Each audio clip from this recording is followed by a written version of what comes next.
The following was recorded in front of a live studio audience at the Studio 21 Podcast Cafe. This is the United Podcast Network. The following program is closed captioned for the thinking impaired. By tomorrow, I will rule the world! You think he's gone? He's not gone. That's the whole point. He's never gone! Is this some radical new therapy? You see? Well, I must have not been paying attention when you were just talking to me. Do you think that you could repeat the question? And I listen more attentively. I can't hear you. What's up? There must have been something. I will talk about it on the all of that wasn't quite so easy to see. And I must have missed something when you were just talking to me. If only Elon Musk could buy Facebook, that would be great. God. Can't you facilitate that? I'm working on it. Why, you want it to get even I'm worse? trying.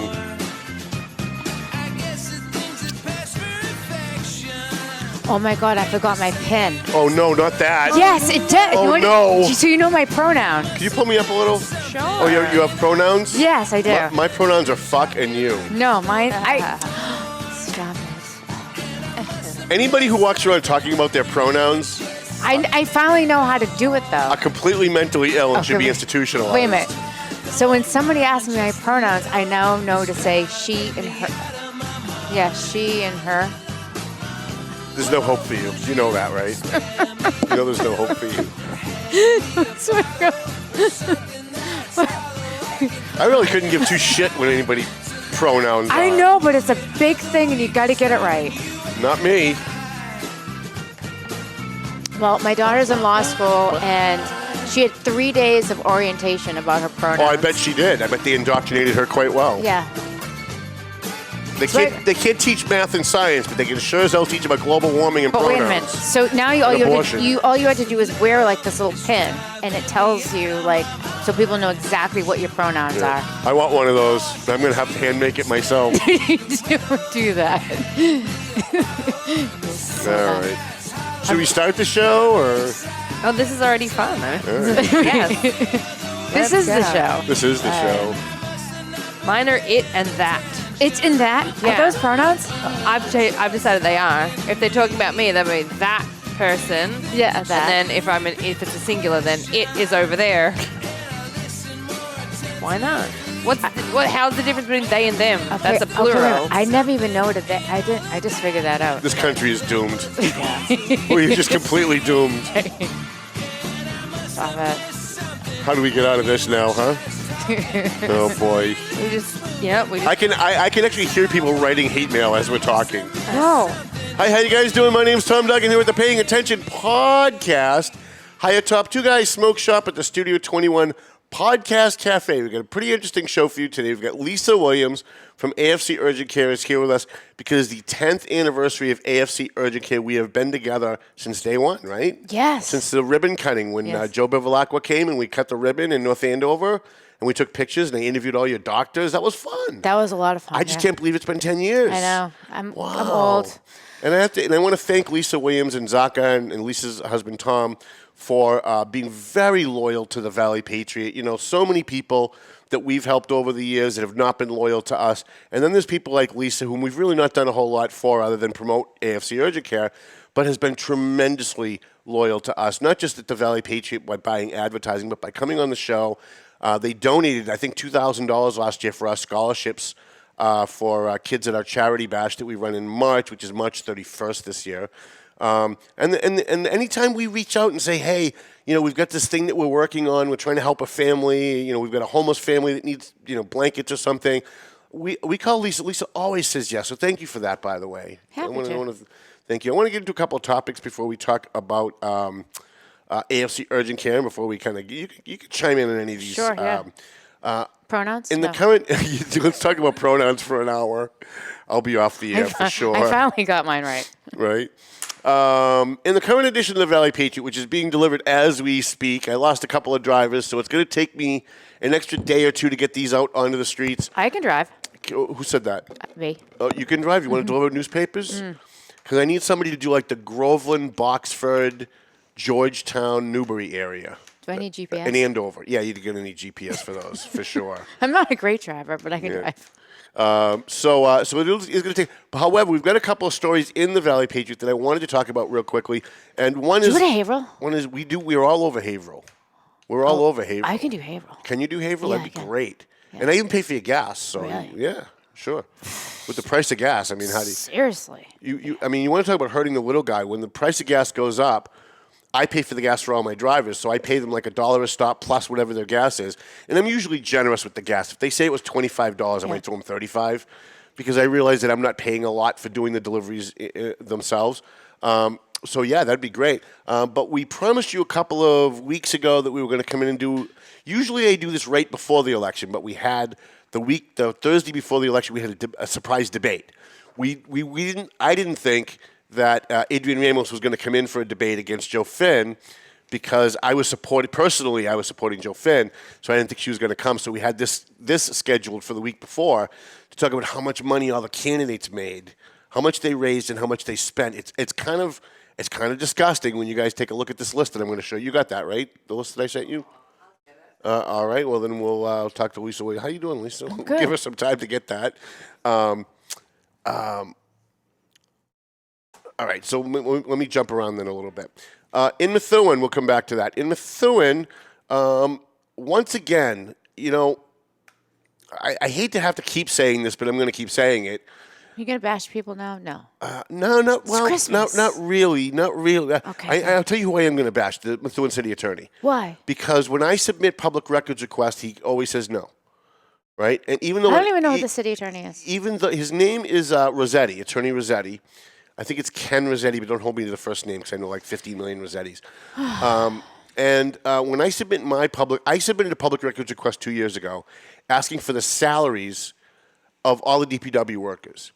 And this Why are you picking on DPW now? Who said I'm picking on anybody? Well, just because I'm asking for documents doesn't mean I'm picking on anybody, right? But I was told that there was some excessive spending going on at DPW. So I said, well, rather than write a story without knowing what I'm talking about, I'll request the documents, and if that's what's there, then that's what's there. So I submitted a public records request to Attorney Rossetti in Methuen and asked for the salaries of all the DPW employees. The letter that I got was, this is exempt from the state's public records law. So again, I hate to say it again, but I'm going to say it again. I wrote the state's public records law. I know exactly what the state records law says, and I know exactly what's exempt from state public records law, and DPW employee salaries is not one of them. Okay? Like, you know what's exempt from the state's public records law? Tell me. The home address of a police officer, the disciplinary record of a teacher, the social security numbers of a city worker or a state worker. Those are exempt from the state's public records law. If you have a police officer that's been disciplined, those disciplinary records, unless it goes to court for some reason and it becomes a public record, otherwise that's not a public record. You can't ask for personal information of a city employee, but you can certainly ask for what they get paid. You can ask for their overtime. If they're getting side money from grants, we don't know how that works. The person who writes the grant gets a percentage of the grant to administer the grant. So, but grant writing, sorry. No, go ahead. Grant writing is a skill. It takes a ridiculous amount of time, and they should get compensated. Yeah, and I'm not criticizing it. I'm just saying. But you need to explain to people about writing a grant. Right. So I mean, you so can't if you're a city worker, like when I was on the school committee in Lawrence, we had somebody that we hired to write grants for the school department. Of course, right. But if we got the grant, not only did they get what we were paying them, they also got a percentage of the grant to administer the grant. So they got their regular salary plus. So if someone submits a public records request for how much money did person X make last year, like I want everything. I want the grant money. I want what they made from the city. Anything that funneled through the city of Lawrence or Methuen or Haverhill, I want to know how much that person makes. You have to turn that information over. It's public record. Right. Because it's public tax dollars. Well, not Attorney Rossetti. Attorney Rossetti said, no, this is exempt from the state's public records law. And when I got it, I thought one of two things has to be happening here. He's either the dumbest First Amendment attorney on the face of the earth. Some attorneys are not bright. Granted, especially in the municipal field. Or This guy knows exactly what he's doing. He's purposely, and this is what a lot of people who are in charge of public records do. They know that what you're requesting is a public record, but they want to drag out how long it takes for you to get it. Because most people, if you send them a letter saying this is exempt from the public records law, they'll go, oh, geez, I didn't know that, and they'll go away. Or they'll appeal it, and it takes like 30 days to get an appeal to get the records that you're looking for. And by that time, it might not even be news, right?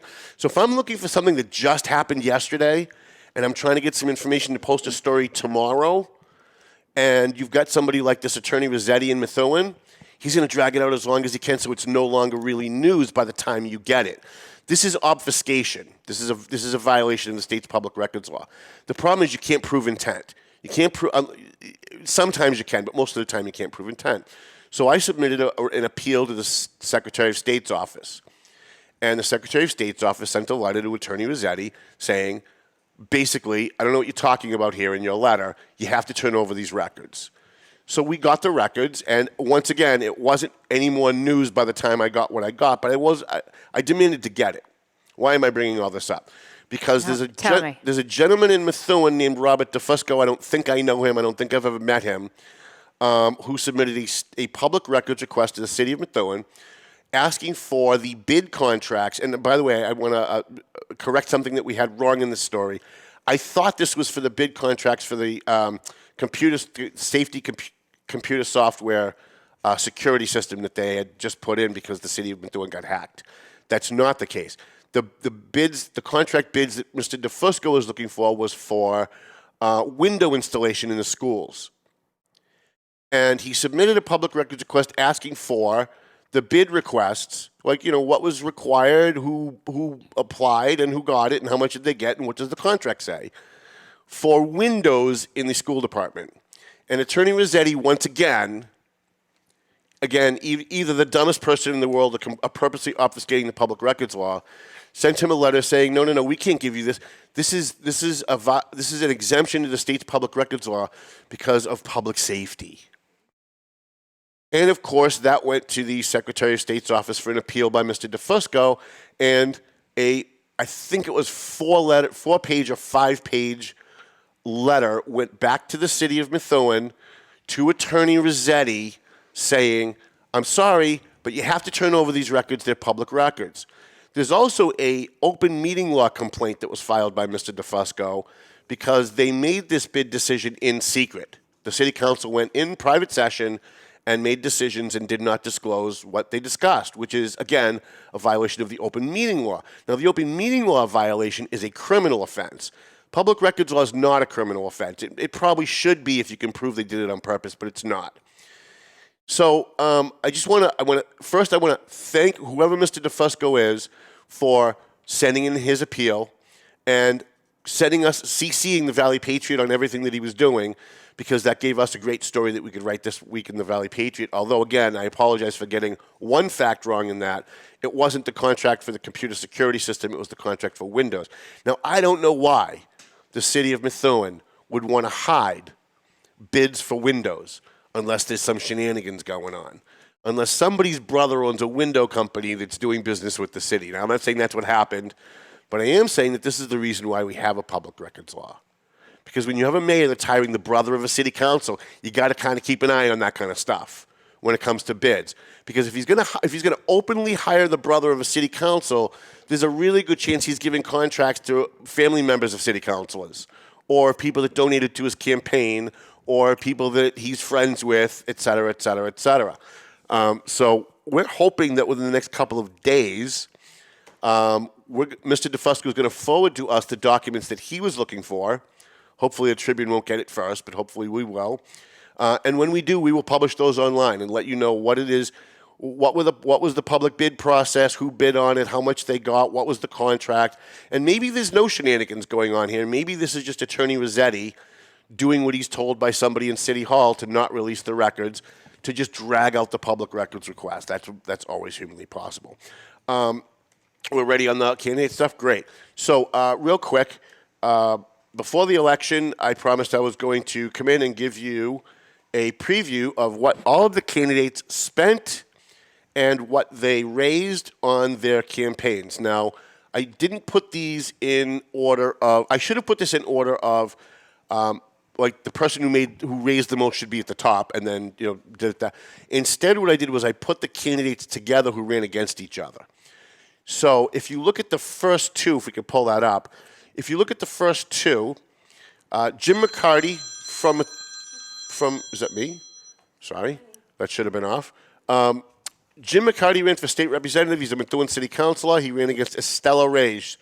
She's the second name on this list. This was pretty interesting, I thought. Jim McCarty started off with $20,000 in the bank because he had run for city council, and that was what was left over from his last campaign. And you can commingle those funds if you're going from I believe, from city council to state rep. I think if you go from like a state rep to run for Congress, I don't think you can keep your money from your state rep campaign, but local to state you can. So he started off with $20,000. He raised $23,000, and he spent all of it. He spent $43,812.64. Here's what's interesting. Estella Ray is also a city councilor. She's a city councilor in Lawrence. She started off with only $178 in the bank. So she spent, when she ran for re-election last year, she spent all of her money. And she only had $178 left over. She doubled her fundraising. She raised twice as much money as Jim McCarty. And I think that's one of the things that contributed to her beating Jim McCarty. Because Jim McCarty already had $20,000, he didn't have to go out and hustle for more. And when you're out hustling for more, you're scaring up votes. Because when you're asking people for a donation, you're also reminding them when the election is, and you're reminding them they need to be voting for you. And so Estella was out there raising the full $47,000 within this period of running for state rep. Well, Jim McCarty only raised $23,000. They both spent about the same, right? Estella Reyes spent $44,000. If you're looking at the top two here, I should have made this so you could scroll and only see two at a time, but we'll make it work. If you look, they both spent about the same. Jim McCarty spent $43,800. Estella Reyes spent $44,000. So you would think that those numbers would be really close. She clobbered him. She not only destroyed Jim McCarty, and nothing made me happier, believe me when I tell you it was a great night for me. But she didn't just beat him, but she beat him in 2 precincts in Methuen, and she almost beat him in a 3rd and 4th precinct. Like, there were 2 precincts in Methuen where he won but barely won. And then there were 2 precincts in Methuen. And remember, he's a Methuen councilor who represents that district on the council. And he lost the Arlington neighborhood. That's his district. Yes, dear. Yeah. I will marry you, but you have to divorce your husband first. I keep telling you that. Right. Get on that. Right. Yeah. Apparently, I just adopted like 7 kids from the Arlington neighborhood. You did? Yeah. Oh, good. For Christmas. You taking care of them? Like they're moving in and you're going to make them breakfast and stuff? Or, I don't know. Or are you just kind of adopting them to like just for Christmas. To help? Oh, for Christmas. Yeah. So like a Secret Santa type of thing? Apparently, yeah. Yeah, all right. Fantastic. Jill facilitated it. She facilitates everything. Let me tell you, I don't care what anyone says about Jill Stacklin. She's my favorite. Good or bad. I love Jill Stacklin. She's my favorite. She yells at me all the time. She should. Come on. Seriously? I don't think I could disagree with that. Right. She yells at me all the time. We don't agree on a lot of stuff. Yeah. But I show up every Wednesday night at TMF. Did she boss you around? And she bosses everybody else around. I hide from her in my car, so she can't. But she tells me all the time I can't go. Really? She uninvites me. But you want to know something? She's one of the first people to show up. She's one of the last people to leave. She helps setting up tables. She helps serving food. She helps getting donations for clothing for the homeless. And she has a full-time job, and she has sons, and she is very busy in her personal life, and yet she still finds time to help people. So I love Jill. So that was a little side note. So on the McCarty-Reyes race, it's that was great. Thank you for seeing that. We gave her some time to work that out. So what you had is you had Estella Reyes was out raising more money, and even though they both spent the same, I think because Jim McCarty sat on his laurels. And he already had $20,000 in the bank, so he didn't have to go out and solicit the extra $20,000 he was going to need. I think that's one of the things that pushed her over the edge because she was more visible. She was out there knocking on more doors. She was making more phone calls. She was sending more mailings, and it showed at the polls on Election Day. The next two, we had a debate here the week before the election between Joe Finn, Republican, and Adrian Ramos, a Democrat. That district encompassed North Andover, Boxford, Groveland, and West Newbury. We really thought Joe Finn was going to walk away with that, but who knew abortion was going to be as big as it was in this election? I certainly didn't. They both started off with 0 because neither one of them have run before. So they both Joe Finn raised $47,367. Adrienne Ramos raised $51,000 because she's a Democrat. And by the way, she raised that $51,000 in like a 3-week period, which is phenomenal in politics. Phenomenal. I didn't even know what she looked like until 3 weeks before the election. She wasn't campaigning. There were no signs. In July and August, I was driving around delivering newspapers in Groveland and Newbury and West Newbury, and I was seeing Joe Finn signs everywhere because he started campaigning in April. She swept in 3 weeks before the election, printed up a bunch of signs, printed up a bunch of campaign material, campaigned for 3 weeks, and she beat him. And she didn't just beat him; she clobbered him. Like there were precincts that should have gone for Joe Finn that just didn't, and I think it was because of the abortion issue. But she also outspent him. Where am I? No, actually, he outspent her. How about that? So Joe Finn spent $41,108. Adrienne Ramos spent $40,000. So you're seeing a pattern already, right? McCarty Reyes, they both each raised about $43,000. Finn Ramos, they each raised and spent about $40,000 to $41,000. That's about average for a state rep race in general. The next one is Hamilton. He ran unopposed. I'm sorry, so he stands alone. Hamilton ran unopposed. He had $25,000 that he raised. He spent $17,000, so he still has $5,000, $6,000, $7,000. He still has about $8,000 in the bank. And if I was Ryan Hamilton, I would be having a Christmas party or a Valentine's Day party to start putting some money away because someone will run against him in 2 years. Nobody likes it when someone runs unopposed, and usually when someone runs unopposed, the next time they run, they get a really big candidate runs against them that's got a lot of money. So just some advice for Ryan. You should be having fundraisers. I told this to Diana DeZoglia when she first ran. She spent every single dime she had on that first campaign, and when it was over, she was broke. And I said, now remember, you have to do this again in 2 years. Start having fundraisers now. And she did. She started having Christmas parties, Valentine parties, and she has done quite well for herself. The next two are Hamilton and Gary. Gary and Bogue. That was another debate that we had here on the Paying Attention podcast. I thank both of them for coming in. Colleen Gary started off with $1,697 in her account. That's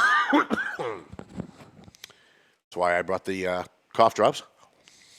So she started. Just stop smoking. So she started off with $1,600. I already have 3 mothers right now. I don't need one more. Thank you. Come on, I'm a good mother.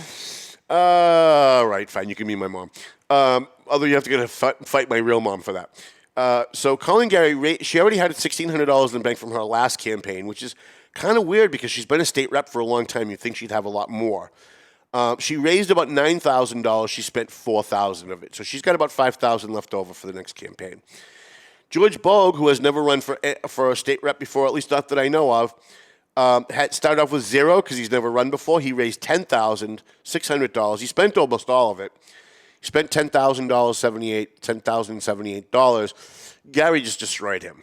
That wasn't even close. And he spent more than twice as much as she did. So whenever we talk about campaign money being the deciding factor in an election, that's only true if it's close. If it's close, money's going to make a difference. If it's not close, if you've got somebody who's wildly popular, like Colleen Gary's wildly popular in the Drake-Tingsboro area, it doesn't matter how much money you spend. You could outspend her 5-1. You could outspend her 20-1. You're still not going to beat her. And the numbers that we looked at on Election Day, I don't think George Bogue won a precinct. He might have. He might have won 1 or 2 precincts, but I don't think he did. I'll look that up. I'll look that up during the commercial break that we don't have. We don't have a commercial break. Okay, so now the next 3 is Payano, Ziegler, and Rodriguez all ran for state senate. There you go. That's great. I don't know how you're doing that, but you're doing a great job over there. Thank you. So they ran for state senate in the primary. So all of these numbers are primary numbers. Actually, this includes everything, but most of what was spent on the primary. Pedro Payano, just looking at these numbers, look at how much money was spent. $109,000 for Pedro Payano, Eunice Ziegler, $77,000, Doris Rodriguez, $4,000. If you look at the totals from Election Day, the percentage of money spent is almost exactly the way the votes came in. Pavel Payano destroyed both the other candidates. If you add both the other candidates together, he still wins. Eunice Ziegler, I'm really pleasantly surprised that she raised, where is she? $67,000 for a Methuen city councilor to run in a state senate campaign. I honestly think that Eunice Ziegler is going to be an up-and-comer. I think she's going to be a state senator someday. I think she could be mayor someday. I certainly think she could be a state rep someday. And she's worked very hard. And even though she and I agree on literally nothing, she is a left-wing, she's a left-wing, left-leaning, Black Lives Matter, the whole left-wing checklist that you have. No, that's not true. We agree on one thing. What? She's not for partial birth abortion. She's not for late-term abortions. I was a little surprised during their debate. We had a debate with all three of them here, that all three of them said that they were not for late-term abortions, which I give her a lot of credit for. But other than that, we agree on almost nothing. I have to tell you, though, there's very few people in this business that I've met that I like as a person. And I really like Eunice Ziegler as a person. I think she cares. She's very sweet. She's very religious. She's very moral. And she doesn't get involved in the bullshit that happens at these meetings, all the infighting and the backbiting and the throwing shots at each other, these veiled insults that back and forth that if you're an insider, you really understand. She stays away from all of that. No, she's very sweet. And even like when Joe Solomon was on the chopping block and everybody was jumping on the bandwagon and attacking him for the sake of attacking him because it was popular, she talked about some of the things that she didn't like about what Joe Solomon was doing, but she didn't pile on. Like, her criticism was actually constructive criticism, and I appreciate that about Eunice. She's not a bad person. Like, most of these people are bad people. I'm going to tell you right out front. Even the ones you think are kind of nice because you've met them, they're usually pretty despicable. And we've learned the hard way on this show on that one, for sure. I don't want to mention which the one man we're talking about. I'm sorry. He's my friend. And then Doris Rodriguez, and I feel bad for Doris. I like Doris too, but Doris never had a shot coming in.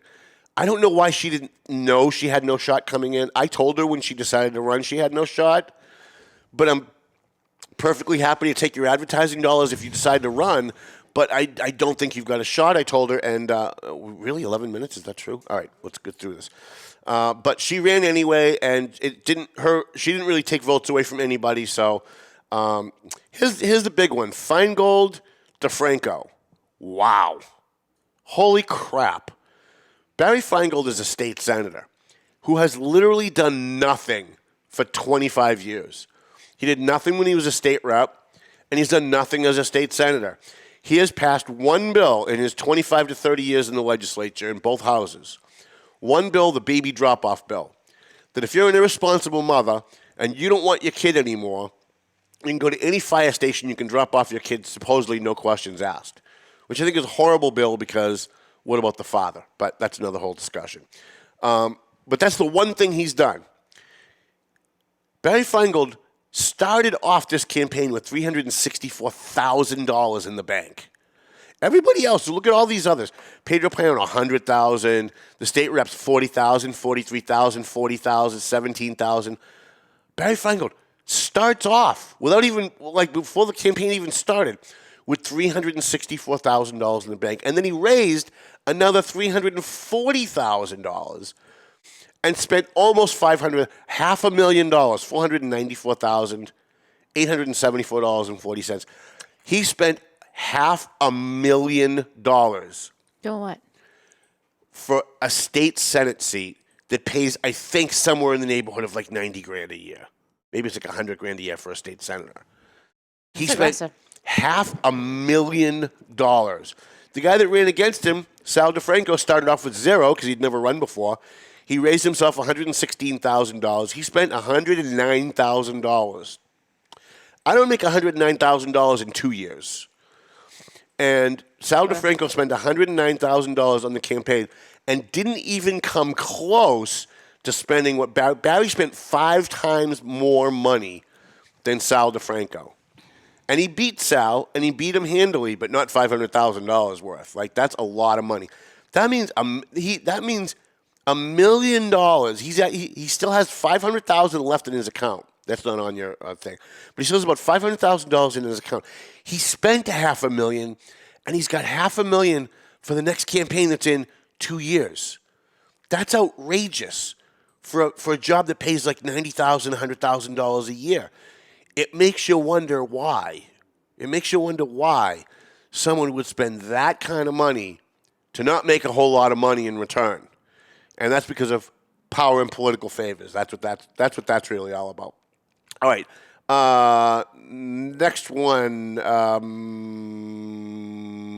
Lenny Mira stands alone, unfortunately. Sorry. Lenny Mira, who, by the way, was 364 votes ahead going into Rowley at 1 o'clock in the morning on election night. And when they finished counting Rowley, won by 10 votes. 10 votes. And now there's a recount. Lenny Mira started off with $11,000. He raised $52,000. He spent almost all of it. He spent $50,000. And by the way, Christine Eckert, the person who ran against him, did not file her campaign finance reports. So we are expecting a $10,000 fine or somewhere in that neighborhood for Christine Eckert, who did not file her campaign finances. That's a big no-no in Massachusetts. All right, last two. Marcos Devers and Francisco Polino. This was kind of interesting. They both spent about the same.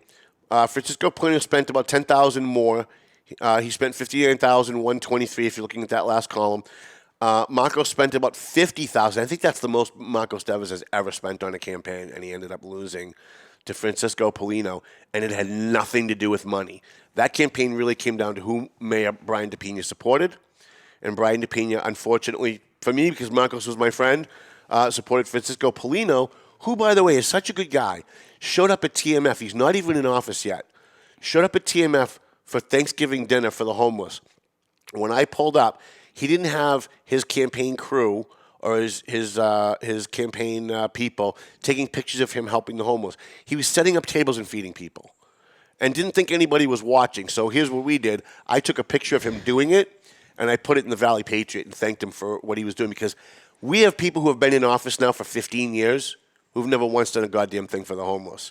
And here's a guy who's not even in office yet and stepped in and said, I want to help. So thank you. Isn't the definition of integrity is doing the right thing when no one's watching? Right, absolutely. And so even though I really wanted Marcos to win that election personally because he's my friend, Francisco Polino is a class act. And I want to thank him for that. And I hope Marcos runs again for something. I will always support Marcos. He's my friend, and he has been with me through thick and thin. We've been friends for 35 years. I worked on his first campaign back in, and I'm going to get it right, too, back in 1987. 87? When he ran for city council, I worked on that campaign. Jesus Christ. Right? 1987 was the first time Marcos ran, and I worked on that campaign. He ran at-large city council. He was the first at-large Latino to ever win in Lawrence. He was also the first Latino mayor of Lawrence, which was pretty good. All right, and then we said that Christine Eckert didn't file. So thank you for that, Chrissy. That was pretty good. And hopefully that educates you guys about what people are raising, what they're spending. It's not really big news, but I think it was kind of interesting, so we'd let people know. Tell us about your 10th anniversary. Tell us about what you guys are. You guys having like a little party that we can crash? Or? We're not having, per se, a party, but because there's so much going on right now, because it's flu season, it's just crazy. Yeah. It's always crazy in there. Well, thanks for coming in. All right. We're gearing up. When you started 10 years ago, did you think that it would be what you now know it to be, this business? I remember the goal was if we could only get to 40 patients a day. Really? That was the goal. And what are you doing now? Oh, God. Probably roughly 60, 65. At each center? At each center. So you've got and wait a minute. And if we could staff every day with 2 providers, and if anybody is an X-ray tech and wants a job, just call me. Will you train? If someone's not an X-ray tech, will you train them? You're an X-ray tech? Well, I will give you a scholarship. How's that? All right, so someone else can train them, but you give Yeah, them the money. yeah. So Northern Essex has a program there, and we are willing to give out scholarships to anybody who goes to X-ray school. It's awesome, Yeah. especially Yeah. since you give us money for scholarships Yeah, for the yeah. vocational kids Yes. that at our bash. So I know every that there's a bunch of kids graduating this year in December and in May. So yes, we will do a sign-on bonus. And you guys are doing immigration physicals now? Yes, we are doing Talk a about that a ton little of bit. So I actually just sent a text to my manager in North Andover how many she did this week. Roughly? She should do guess. 15. A day? No, she A did week? So far, she did 15 this Oh, week. total. But she can do. So this is for people who are They want trying to become citizens. They're yeah. doing it the right way. Right, yes. And in order to become a citizen, they have to get physicals. Yeah. And you guys are offering physicals. Yeah. Is it free? Is it covered by insurance? No, Is it it's no? not- So they have to pay for yeah, it. Yeah. Yeah. So it is. But you're still at least offering the service. Yeah, we offer the service. You come in, it's a blood draw, so they want to know like what you're immune to. So it's basically it's a ton of vaccines if you need them. So they do the titers, and then you meet. So the medical assistant nurse draws the titers, draws your blood, tells us what vaccines. Sometimes you need vaccines, sometimes you don't need vaccines, and then you have a full physical with the doctor. What made you want to get into this? Like, you're a very bright woman. You're very well educated. You could have probably done anything you wanted. What made you go into, like, the healthcare service industry? So first I was a teacher. Especially after Obama. Like, after Obamacare, I would have thought people like you would run away. I was a teacher and I was actually in medical sales. Okay. And my husband is a benefits consultant, and his friend opened up one in Springfield. And I was living in North Andover, and he said, North Andover is the prime location for a urgent care. I was living in North Andover, and actually was it that week I was in Lawrence General Emergency Room with my daughter after 6 hours of waiting for a physician for her to have, she had a laceration on her knee, and it was a disaster. And I was like, you know what? Maybe that's a better alternative. I mean, I had no idea what an urgent care was. Right. So he was like, nope, patients are in and out in an hour. It's, he kind of really sold us on opening up one in North Andover. We've got to get you a billboard in Lawrence. Yes, I'm so excited. We are so excited on about that. I'm working Yeah, on it, yeah, believe me. yeah. I'm talking to Brian at the Clatter because Yeah. he's got one right above the Clatter that's not being used. Yes. Let's see if we can get that one. And what was the other thing I was going to ask? So we have, my partner is, my partner is a new generation, first generation immigrant. My director of operations, she's a first generation immigrant, and so are a lot of my staff is. So we are big into immigration physicals. And I think if you guys opened Yeah. an urgent care in Lawrence and staffed it with people who spoke English, you guys would make a fucking killing. So we are opening up one, maybe two other locations in the Merrimack Valley. Lawrence? Maybe? We would love to. Maybe. We're definitely opening up another Listen, I will find you workers. Yeah. I know tons of Latinos who would love to have a decent job and work for people that are actually decent people. And So the big thing we need right now are X-ray techs and providers. doctors, Yeah. providers, is that what you mean when you say doctors, providers? NPs, PAs. Yeah. Nurses, no? Provider nurses, yeah. Okay, Yeah. I'm not familiar with the lingo, so. Yeah. Nurse practitioners, that's PAs, fine. yeah. So what are you guys doing to celebrate? Is it going to be just like you and me So somewhere at Salvatore's so we are having having a drink? we are having a Christmas party Oh, good. on the 17th, and we'll celebrate there. I'm going to get something for the staff, but I can't believe it's been 10 years, and just the progression of what we focused on then versus what we focus on now, especially after COVID. Everything has changed so much after COVID. The world has changed.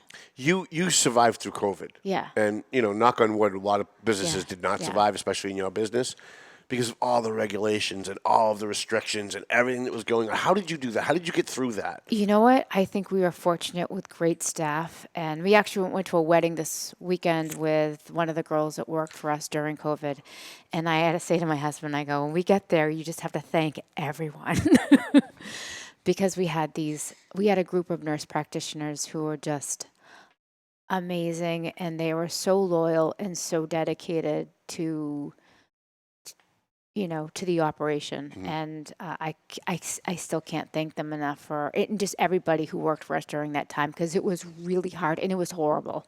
I mean, I'm not going to lie. It was like, you can't thank people enough for working during that time. And they would stay, like, they would actually.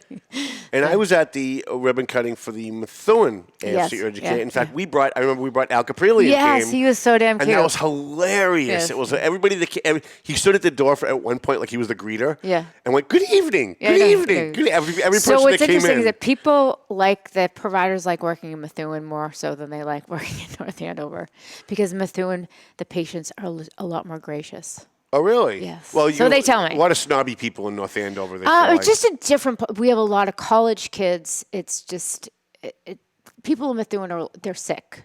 They're sick and they need care. We have a lot of children there. We have a lot of kids from Methuen pediatrics. We have it's just a different demographics, and so the providers feel that they're actually giving care and helping people. So they tell me. You hungry? Am I hungry? Yeah, you want to have lunch? Sure, I'll have All right, lunch. because we have to end the show, but we can go have lunch if you want. Okay, we have, yeah. I want to thank our sponsors, McLennan Real Estate, Century 21. I think next week we're going to get Matt in here because I'm seeing all kinds of crazy things in the real estate market. Yeah, what is he saying? And he's saying don't sell. He's saying good. I don't want to sell my house. It's just keep everything the way that it is. Wait, don't give away all the information. Tune in next week if you Okay, want to know sorry. what he's saying. Right. Good. No, we don't need to do the show next week. You just told all these secrets. Oh, boy. I love Matt. I made it through almost the whole show. Lazy River Products in Drake. Best cannabis in the Merrimack Valley. By the way, cheapest cannabis in the Merrimack Valley. Marsaint and Son Construction. EIS. Investigation and Gun Training. Borelli's Deli. You got to get your meats at the Borelli's Deli. Let's go to Borelli's. We'll go where? Let's go to Borelli's for lunch. Yeah. Let's go to Borelli's. All right, fine. Tomo and Shaken Seafood, which is one of my favorite sushi places ever. Free shout out to Clear Path for Veterans New England. MSG Dental, or MGS Dental. I don't know why that's here. Pleasant Valley Landscaping with Dave Inconsoliate. It sounds like Melvin Taylor says we got to go home. So go home already. The views and opinions expressed by the hosts, guests, or callers of this program do not necessarily reflect the opinions of the Studio 21 Podcast Cafe, the United Podcast Network, its partners, or affiliates.